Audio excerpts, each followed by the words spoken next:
Graduation చేస్తున్న చాలా మంది స్టూడెంట్స్ ఒక థాట్లో ఉంటారు. డిగ్రీ అయ్యాక జాబ్ చూసుకుందాం అని.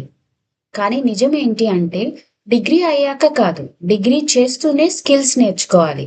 ఎందుకు అంటే కంపెనీకి కావాల్సింది ఒక డిగ్రీ సర్టిఫికేట్ కాదు. Ready candidate.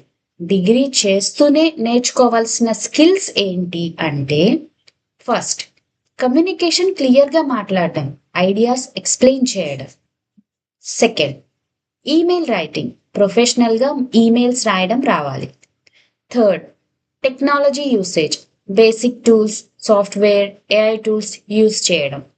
Fourth learning attitude new skills నేర్చుకోవడానికి రెడీ ఉండాలి. ఈ స్కిల్స్ డిగ్రీ చేస్తూనే నేర్చుకుంటే డిగ్రీ కంప్లీట్ అయ్యాక జాబ్ కోసం వెయిటింగ్ ఉండదు. ఇంటర్వ్యూలో మీ కాన్ఫిడెన్స్ మాట్లాడుతుంది. డిగ్రీ మీ క్వాలిఫికేషన్, స్కిల్స్ మీ ఎంప్లాయ్మెంట్‌కి షార్ట్‌కట్. సో ఇప్పుడు చెప్పండి, మీ డిగ్రీతో పాటు మీ స్కిల్స్ కూడా బిల్డ్ చేస్తున్నారా?